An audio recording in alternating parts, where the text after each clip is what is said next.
Hi, this is मेघना और आज है मेरे साथ अमित सर। सर कैसे हैं आप? मैं बहुत अच्छा हूँ। आप कैसी हैं? सर बहुत अच्छा लग रहा है, बैक टू बैक आप आ रहे हैं और धमाकेदार फिल्म सीरीज लेकर आ रहे हैं, तो क्या कहना चाहेंगे पहले? क्या कहना चाहूँगा, अच्छा है, खुशी हो रही है। काम हम लोग करते हैं, मेहनत से करते हैं। हम ही नहीं करते हैं, बहुत सारे लोग, बहुत बड़ी टीम होती है जो करती है, और जब वो काम बाहर आता है तो अच्छा ही लगता है। सर सावरकर के बारे में पहले बताइए, मतलब जब आपके पास स्क्रिप्ट आई तो क्या फील कर रहे थे? देखिए क्या है कि एक तो बहुत ही कंट्रोवर्शियल फिगर हैं विनायक सावरकर जी, और ये जानना बहुत ज़रूरी था कि असलियत में क्या है, और असलियत जानना भी बहुत मुश्किल काम है जी। क्योंकि हिस्टोरिकल फिगर हैं, और बहुत सारी बातें जो हैं वो सुनी सुनाई हैं, कुछ लिखी पढ़ी हैं, कुछ बहुत सारी बातें अनसुनी हैं। तो जब स्क्रिप्ट आई तो उसमें ऐसा मेरे दिमाग में खुलासा हुआ कि अरे ये तो मुझे पता ही नहीं था, और जिन भी चीज़ों के बारे में उन पे उंगलियां उठाई जाती हैं, अच्छा वो उन्होंने इसलिए किया, इसलिए नहीं किया, यू नो।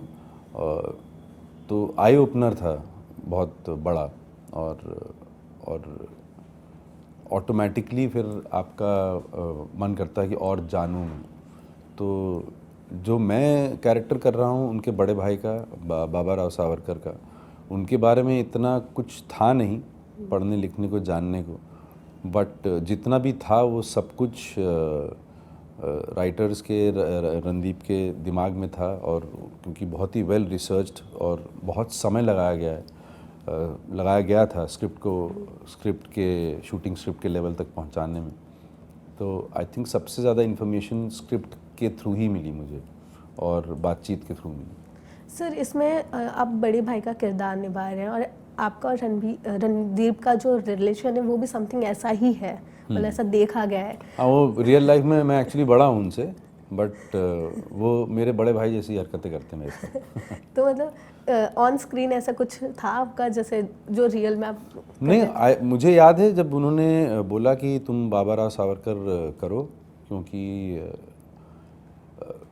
एक तो होता है कि जब भी आप कुछ काम करते हो, बाकी स्पेशली बाकी एक्टर्स के साथ, को एक्टर्स के साथ, तो एक चीज़ होती कास्टिंग। वो कास्टिंग का मुद्दा ये होता है कि एक तो आप कैरेक्टर में फिट हो रहे हो, और एक होता है कि वर्कशॉप्स के थ्रू, डिस्कशंस के थ्रू, या फिर इनिशियल स्टेजेस में स्क्रीन टेस्ट के थ्रू कि क्या ये दोनों भाई लगेंगे, या नहीं लगेंगे, या ये दोनों एक दूसरे के पूरक होंगे, चाहे वो जो भी रिलेशनशिप हो किसी भी और स्क्रिप्ट में।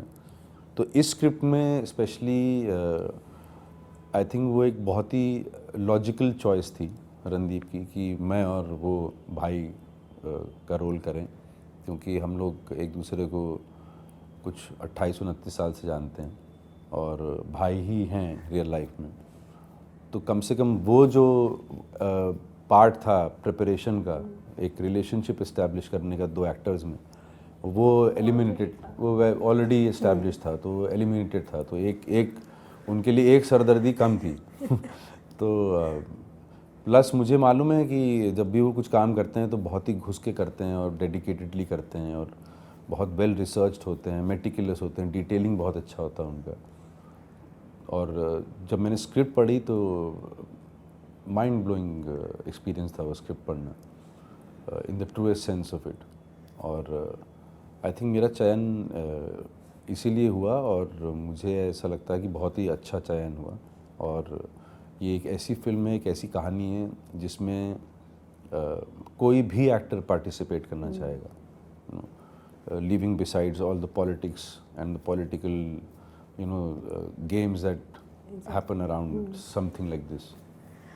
सर मैं सावरकर जी की बात करूँ तो बहुत ही कम लोग हैं जो उनके बारे में अच्छे से जानते हैं, क्योंकि हमारे एजुकेशन सिस्टम में भी उनके बारे में अगर बताया गया है तो वो बहुत ही थोड़ा या फिर उनका नाम मेंशन किया गया है।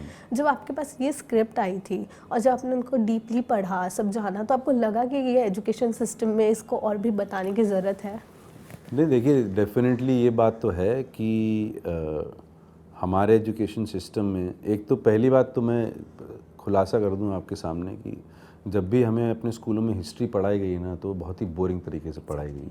सच बात तो हिस्ट्री पढ़ना तो ऐसा लगता था कि जैसे कि मतलब बीमार हो गया हूँ मैं और किसी तरह से कुछ दवाई ववाई खा के निकल जाऊँ इससे, क्योंकि वो सारा हिस्ट्री पढ़ाना जो था वो सब रट्टाफिकेशन था। हाँ। जब आप बड़े होते हो और जैसे जैसे आप चीज़ों के बारे में जानना चाहते हो तो एक्चुअली हिस्ट्री से इंटरेस्टिंग कोई चीज़ नहीं है। ये तो है। तो जब आप हिस्ट्री का हिस्टोरिकल फैक्ट्स फिगर्स का उस समय की लाइफ का जब आप अध्ययन करते हो तो आपको समझ में आता है कि बहुत सारी चीज़ें ओमिटेड हैं।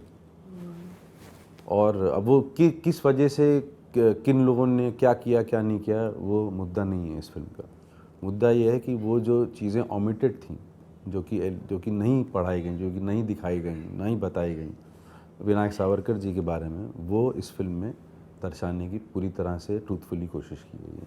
सर आपको क्या लगता है इशू क्या है कि इतना कम चीज़ें क्यों बताई जाती है? मतलब कि वो बच्चों को बर्डन होगा या फिर ऐसे ही मतलब ठीक है पढ़ लेंगे? बच्चों का बर्डन तो स्कूल पूरा बच्चों का बर्डन ही होता है। और हमारा स्कूलिंग सिस्टम भी अभी एजुकेशन सिस्टम भी ओवरऑलिंग में जाना चाहिए। आई थिंक अब तो मैं काफ़ी परे हो गया हूँ तो मे बी बहुत सारे एडवांसमेंट्स हुए होंगे, मुझे पता नहीं है।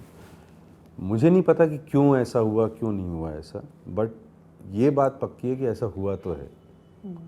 और विनायक जी की ही बात नहीं है, बहुत सारे और हिस्टोरिकल फिगर्स हैं जिन्होंने रेवोल्यूशन में पार्टिसिपेट किया, फ्रीडम स्ट्रगल में पार्टिसिपेट किया, उनके बारे में विस्तार में हम लोगों को बिल्कुल भी नहीं पढ़ाया गया। ठीक है, अब बायोपिक की अगर बात करेंगे तो आपके लिए कितना चैलेंजिंग था ये रोल? बहुत चैलेंजिंग था। एक तो क्या पीरियड ड्रामा है, प्लस सबसे बड़ी बात यह है कि एक एक एक जीते जागते इंसान उनके बारे में है ये, जो कि ऐसा नहीं कोई मनगढ़ंत इंसान है। और वो एक रियल इंसान थे, उनकी एक अपनी रियल लाइफ थी, उनका एक अपना एक रियल आइडियोलॉजी थी, एक रियल एक फ्रीडम स्ट्रगल में पार्टिसिपेट किया उन्होंने। आई थिंक वो पायनियर थे रेवोल्यूशन के और फ्रीडम स्ट्रगल के। और उसमें आप कोई गुंजाइश नहीं छोड़ सकते जितना भी ह्यूमनली पॉसिबल है गलती होने का, और वो गलती ना हो उसके लिए आपको बहुत ही डेडिकेटेडली और ऑनेस्टली काम करना ही पड़ता है। ये तो बात है। और सर मैंने ट्रेलर में देखा जहाँ पे आप जय जय हिंद ऐसा नारे लगा रहे हैं, वो आपके लिए क्या मोमेंट था? जब मतलब क्योंकि जब हम देशभक्ति की बात करते हैं तो जब हम ये सारी चीज़ें करते हैं तो एक अलग ही वाइब आती है। तो वो आपके लिए वो मोमेंट कैसा था? रोंगटे खड़े करने वाला है। और वो जो सीन है उसमें वो आप जब फिल्म में देखेंगे तो थोड़ा और विस्तार में दिखाया गया। वो सीन की शुरुआत और जहाँ पे वो जो सीन है जहाँ पे वो एंड होता है, वो रोंगटे खड़े करने वाला एक्सपीरियंस था। और क्योंकि इतने सारे जो जूनियर्स थे इन्वॉल्व उसमें, और एक बहुत ही पायस जगह, एक फ्रॉम योर हार्ट, एक बहुत ही पायस जगह से वो जो भी किया जा रहा था एक्टिविटी वो किया जा रहा था, और उसका एक बहुत सॉलिड पर्पस था, एक लार्जर कॉज था, इन द सेंस कि आप अपने से उठ के एक समूह के साथ पूरे देश के लिए कुछ करने की कोशिश कर रहे हो, कुछ स्टार्ट करने की कोशिश कर रहे हो।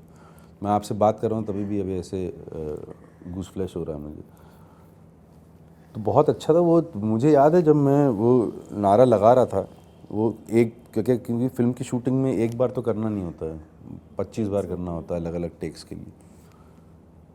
तो आवाज़ भी चली गई थी, बट वो तब भी कहीं से निकल रही थी आवाज़ में। तो बहुत ही एनरिचिंग एक्सपीरियंस था वो। सर नर्वस हैं आप इस फिल्म के लिए? क्योंकि ये एक बायोपिक है तो लोगों तक उतना पहुंचना और सही जो मतलब सही दिखना चाहिए ऑडियंस को, जो इस फिल्म के द्वारा आप दिखाना चाहते हैं।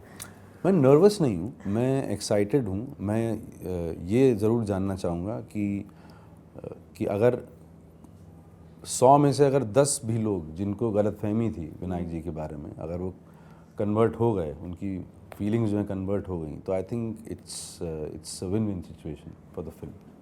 सर अगर आपको चांस मिलता है कोई बायोपिक करने के लिए जो कि आप मेन कैरेक्टर होंगे तो वो कौन सा होगा? मैंने सोचा नहीं ऐसा कभी।